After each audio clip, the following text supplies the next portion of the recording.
If you're watching this video, you've no doubt seen the thumbnail, and some of you may be thinking, a work train set? I don't want to see a work train set. Work train sets are boring. I just want to see big steam engines. Well, if you're in that crowd, I feel bad for you because you're going to miss out. Today, we're going to be checking out Lionel's incredible nickel plate road SW8 work train set and the accompanying expansion pack coming up right now on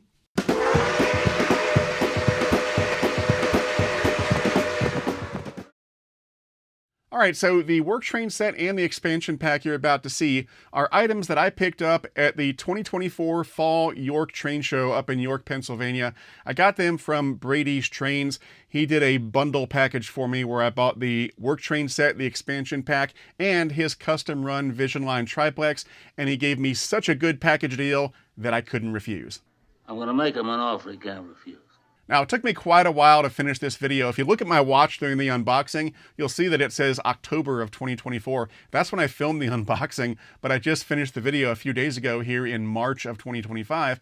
And that, of course, is because, well, we came into the holiday season. I got busy with other videos. And then, of course, I had the knee replacement surgery, and that put a damper on things for a while. So I just got back to finishing it up. And I'm also working on finishing up some other videos I've been working on. So keep an eye out for those. But in the meantime, let's get to the unboxing. So here are the two boxes we're going to open up today. The bottom one is the actual work train set, model number 2122180.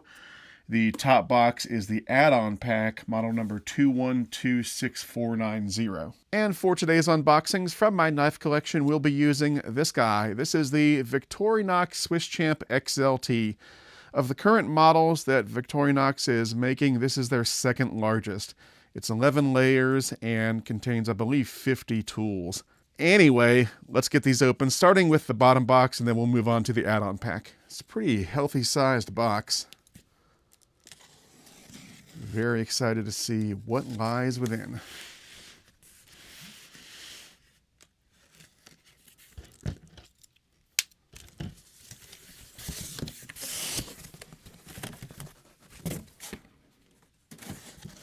Ooh, look at that. Man, that is a sweet set box. I love it. Nickel plate work train set. Set includes a legacy SW8 locomotive, a TMCC ballast tamper, a 40-foot flat car, an 8,000-gallon tank car, a kitchen car with sounds, and a bunk car. Track not included in set. Now, sometimes people ask why these expensive high-end sets don't include track and a power supply, and it's because of the fact that they are expensive. Because of the price tag, Lionel assumes that most people who are buying something like this have already been in the hobby for a little while and already have track and a power supply. It makes sense. I mean, if they included track and a power supply in every single set, you know, once you were into the hobby, you would end up with a ton of extra track and a ton of extra power supplies. And it would just make the set more expensive and be unnecessary for a lot of people. So it makes sense to only include the track and power supply with a starter set that is meant for a beginner and not for the high-end sets for people that have been in the hobby for a while. All right, so the large box is going to be the locomotive. We'll do that one last. We'll start off with this little box on the side, which is a tank car. The box is coming apart a little bit there. There we go. Nice little tank car. All right, this is the kitchen car with sounds. Now, I'm already familiar with these work cars because I have some Denver Rio Grande work cars that I got around the same time they put out the set. It might have been in the same catalog. But these look great. The ones I have are all gray. It's nice that these have some accents with the black windows and doors. And by the way, if you're the kind of person who wants to remove the big O-gauge couplers and install scale couplers, these are the mounting pads to make that possible. They come with each car. And this is the bunk car.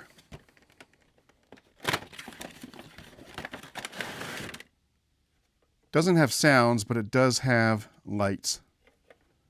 Nice. All right, and here we have the TMCC Ballast Tamper.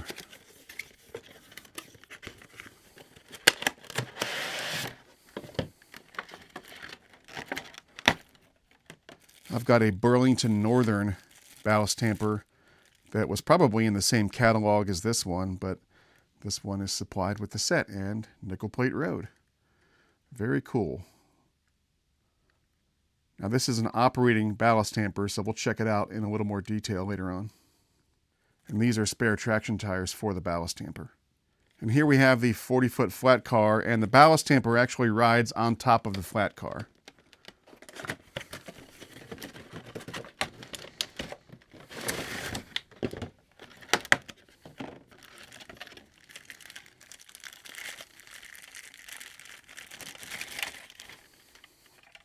There we go. Nice wood floor on these flat cars. I love that. So you can see the little mounting area for the ballast tamper. And if I grab it, you can see it sits right in there. And that's how it goes. All right, and now the main event, the nickel plate Legacy SW8 number 112. Legacy control, Bluetooth control, legacy rail sounds, and fan-driven smoke. All right.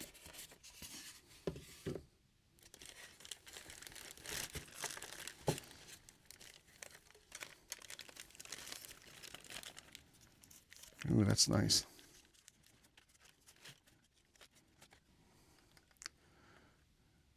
That's nice. Look at that. That is sharp. I love it.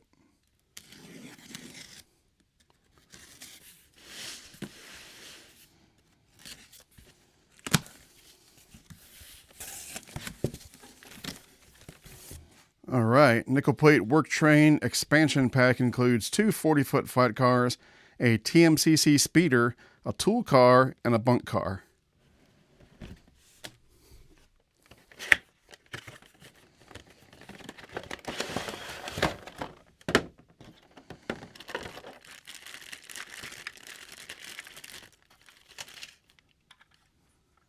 There we have a 40-foot flat car with load. That's pretty cool. Here we have a second bunk car.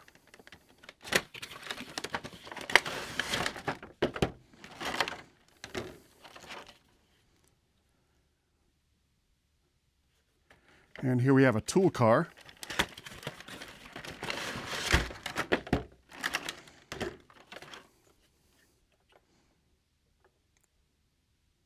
And another flat car.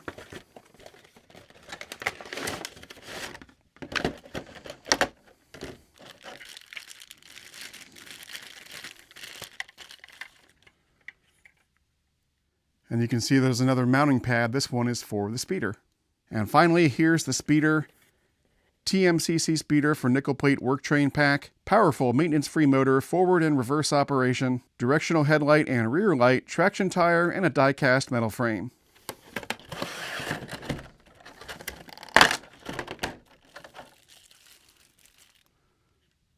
There we go. Looks great. I love these little TMCC speeders. They're awesome. And you can see with that flat car in the mounting area, that's where the speeder goes, just like that. All right, so here is the set and the expansion pack on the layout. Of course, the set is too long to fit into one shot, but I'll give you some nice B-roll shots so that you can see the whole thing rolling by.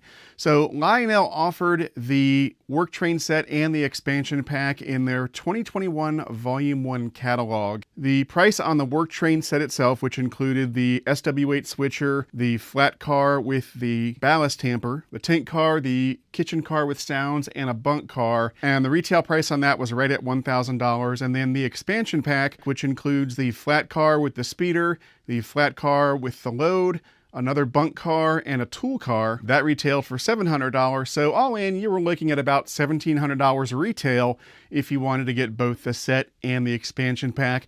Now, of course, most people didn't pay that because most train stores will discount and you don't have to pay full retail.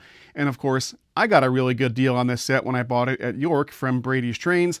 He gave me a fantastic deal on this, mainly because I bundled it with a Vision Line triplex, and so the end result was a really good deal. I think I got this for about $1,200, $1,300, which was a great deal. Now, in case you don't know, when Lionel puts a set in any given catalog, that set is typically comprised of other items in the catalog that Lionel has cobbled together to make a set. And they've been doing that since the dawn of time. They take the individually sold items in the catalog and they put them all together in a nice set. And in the process, you save a little bit of money by getting the set instead of each individual item. Now, I did the math on this set, and with a $1,700 retail price, you're basically getting the tank car for free. That's what it amounts to. So not a huge discount for buying this set, but really, I don't buy the sets because I'm getting a discount. I buy the sets because they're cool, and this set is certainly that. And before someone says that $1,700 retail for this whole thing is a crazy high price, it's actually not crazy when you add up the individual costs of the items in the catalog, because you are getting a locomotive, 2 motorized units with command control, and a sound car, and a bunch of other freight cars. And so if you add it all up, like I said, you're basically getting the tank car for free. Now, we can argue all day about Lionel's prices in general being very high nowadays, but that's a discussion for a different day. But all in all, I think this set is pretty fairly priced when you look at the prices of all the individual items in the catalog. Now, one thing I like about this set overall is that it's kind of tied to Lionel's past in a way. Lionel has a history of doing work train sets going all the way back to the pre-war period. Certainly, if you look around the 1950s, they were doing work train sets in pretty much every catalog. And the work train sets were typically sort of a middle-of-the-road option in terms of pricing. They weren't as inexpensive as something like a Scout set, which was entry-level, but they also weren't as expensive as a nice steam passenger set or something like that. So they were a nice middle-of-the-road option, and that's why a lot of parents got them for their kids back in the day. And I think that middle-of-the-road approach still applies today, even though it's got a high retail price. When you compare it against other sets that Lionel makes, it's kind of right there in the middle. It's not as cheap as a small Lion Chief set or something like that, but it's also nowhere near as expensive as a big Legacy Steam set. But of course, I would consider this set way cooler than any other work train set that Lionel made in previous years. It's kind of like one of those old 1950s work train sets on steroids. That's really the way I see these things, and it's one of the reasons why I like these work trains so much. Now, of course, since I like this set so much, that kind of begs the question of why didn't I order one of these when the 2021 Volume 1 catalog first came out? And the answer is that I originally did have it on my order list, but I had to cut it for budgetary reasons because the 2021 Volume 1 catalog was a really good catalog. I mean, that was the one that had the Acela, among other things. And so my money had to go elsewhere. And so I kind of set it aside and said, okay, maybe later on down the road, if I can afford it, I'll pick up the set. And here we are later on down the road. So now let's take a closer look at the SW8 switcher. So lengthwise, it comes in at just over 10.5 inches long without the couplers. If you include the couplers, it's going to be about 11.5 inches. And let's get its weight. Just under 2 pounds, 13 ounces. Not bad. Now, I tested the pulling power on this thing and it came in right at 12 ounces, which, you know, if this was a big steam engine, that would be pretty bad. But for a small switcher like this, it is just fine. And one of the reasons it doesn't have a ton of pulling power is because it only has one motor. We'll get back to that in a moment. But as you saw during the unboxing, this is a very handsome little switcher. I love all these safety striping. You've got add-on windshield wipers, grab irons, handrails, all that kind of stuff. There's a headlight and a backup light, and you've got interior lighting in the cab. And also in the cab, there are 2 hand-painted crew figures. I'm not sure how well you can see that, but they're in there. As I said, it weighs 2 pounds, 13 ounces, which is a pretty healthy weight for something of this size. And part of the reason why it has that nice weight is because there's quite a bit of metal on this thing. The frame is metal, the trucks and the couplers are metal, and the fuel tank is all metal as well. So you get a nice healthy weight, which is always a great thing.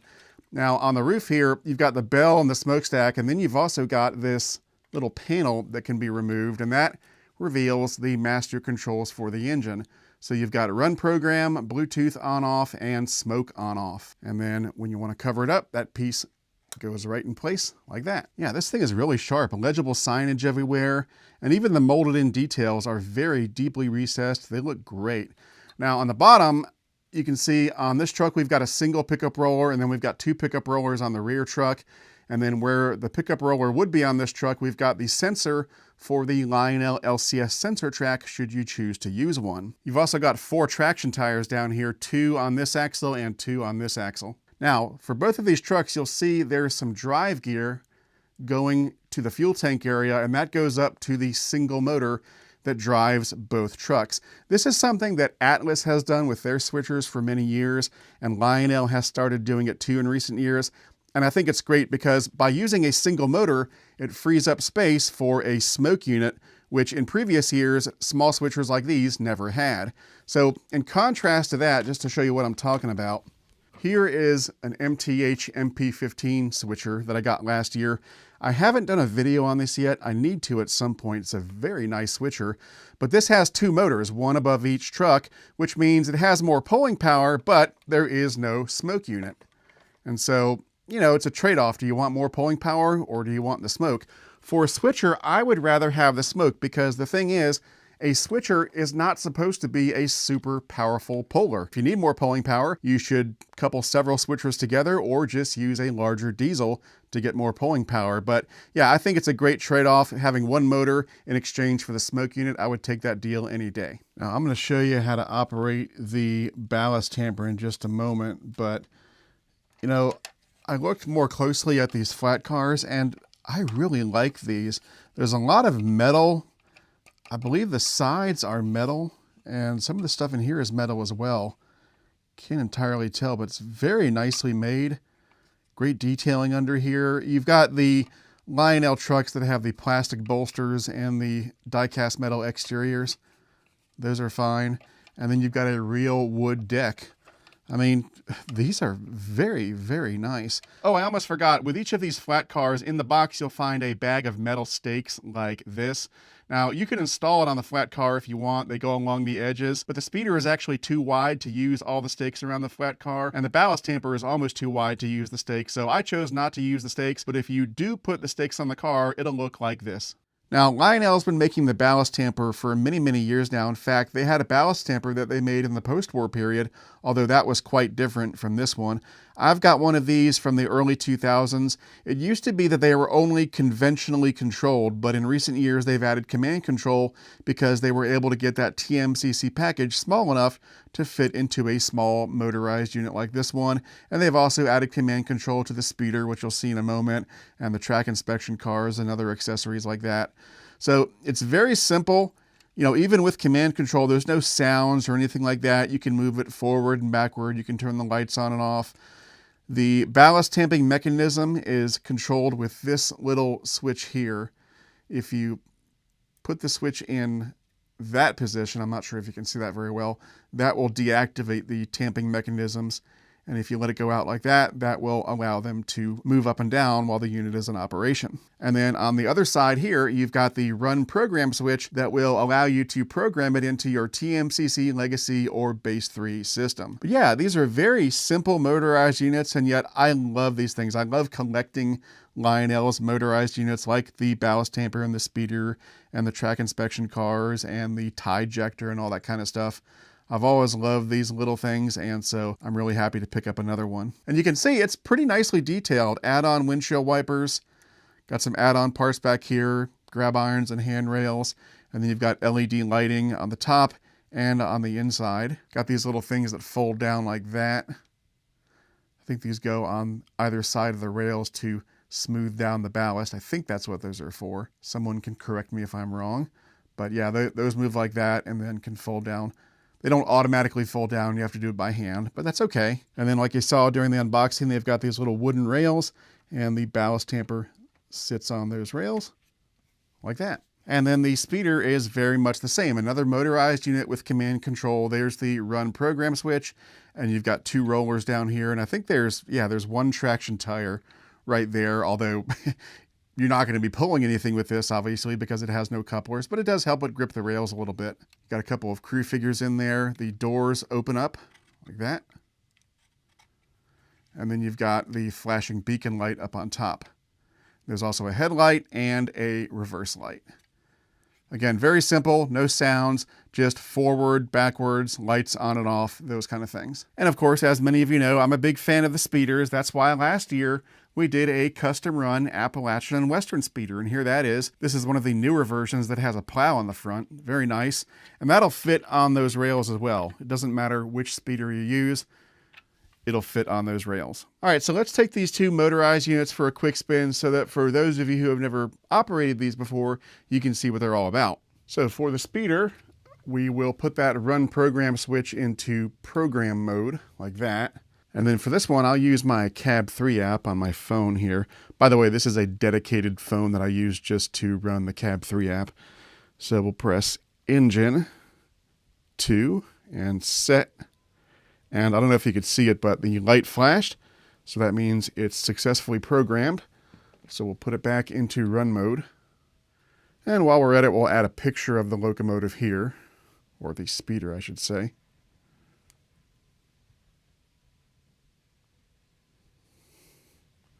Use photo. And it's upside down, so we got to flip it over. And then we'll crop it. Yeah, that's fine.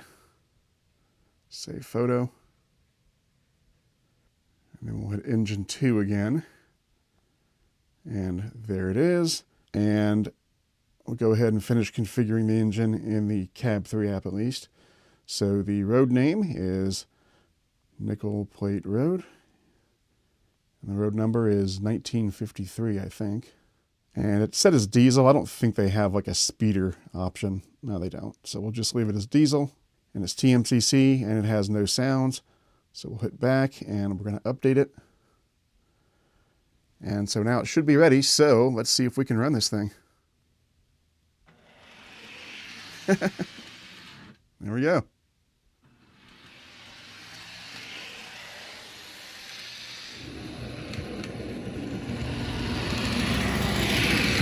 And for the Trackmobile, it's basically the same process. We'll flip this little run program switch into program mode. And this time I'll use my legacy remote. So I'm going to put in slot number 3 in this case. So 3, and then set, and you can see the lights flashed. So we're good to go. Put it back into run mode, and let's see what happens.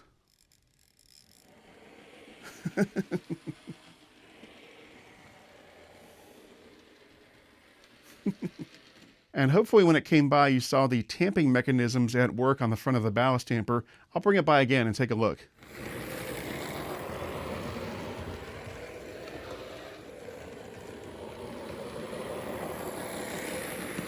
The final thing I want to focus on here is the kitchen car with sounds. Now, of course, it makes sound effects while the car is in motion, bangs and clangs and stuff like that. But it also makes some really fun kitchen/food related sound effects while it's sitting still. Let's take a listen and feel free to let me know what you think in the comments below. I'll take some more bacon.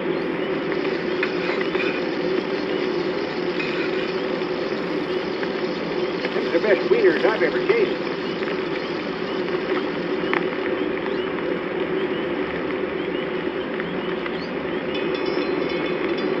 Come and get it.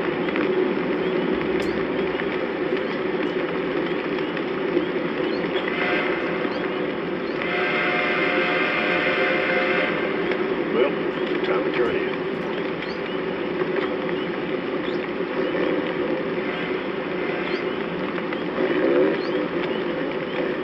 Okay, the last thing we're going to do before we start this setup is...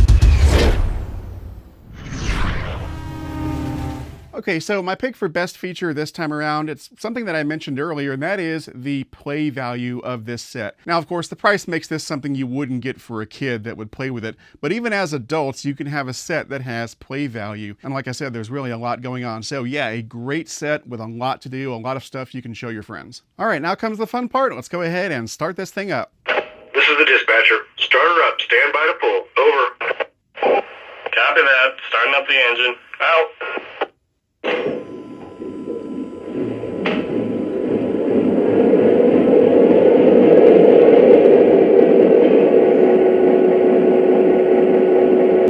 Look at all that nice smoke. All right, so like all Lionel legacy locomotives, this does have a choice of 5 horns and 5 bells. Let's check out the 5 horns first. My favorite horn is number 1. Let me know which one is your favorite.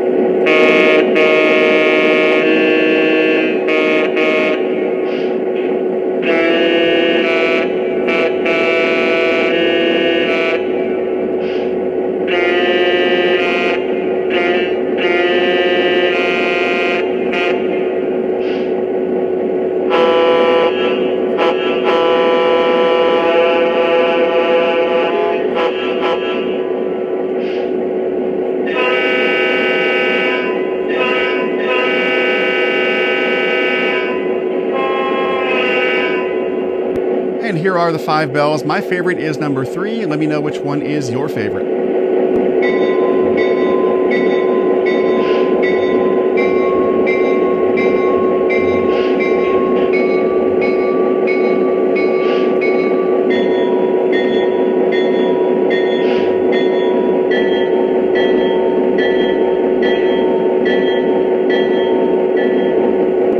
And lastly, here's a sampling of some of the crew talk sounds. Start office, air's up and the crew's on board. Are we clear? Over. Please hold at your location. Out. It's going to be here for a while. Timetable has us holding here for number 9, and she's running about 20 minutes late. Calling the flag, man. Let's get going. Let me know as soon as 724 gets by. We ought to have a little time to do something. All right, we'll call you right behind 724 then. Train orders say hold the sighting until 44 clears. Then we can take the main. He should be through any minute. Operator, all handbrakes are knocked off. Can I roll? Over. You're clear to pull. Out.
All right, so there you have it, the Lionel Nickel Plate Road Work Train Set and Expansion Pack. This thing is tons of fun, and I am so glad I finally picked these things up. Again, if you want to pick these up for yourself, the retail price on the set was right at $1,000. The retail price on the expansion pack was right at $700. But as I also said earlier, if you go through a good Lionel dealer, you should be able to get a discount and not pay full retail. If you can still find one of these, obviously they've been out for a few years now, so they're going to be a little harder to find than something that's brand new. But if you look around, you should be able to find them. And as always, if you're looking for a good Lionel dealer, try my favorite train store, which is Legacy Station.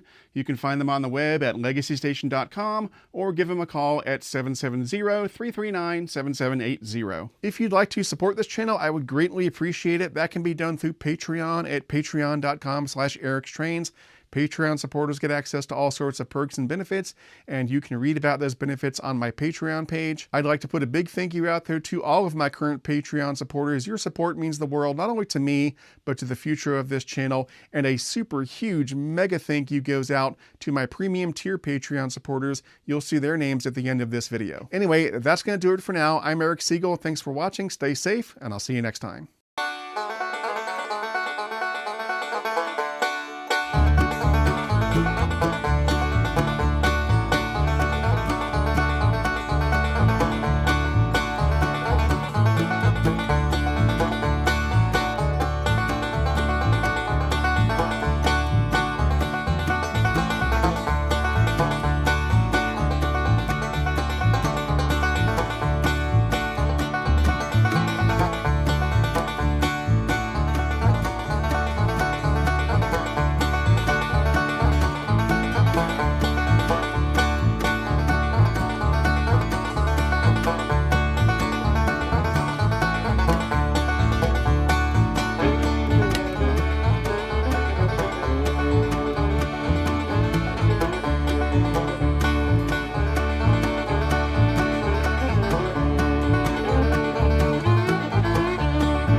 To discuss this model and any other O-Gauge trains, check out the O-Gauge Railroading online forum at ogrforum.ogaugerr.com.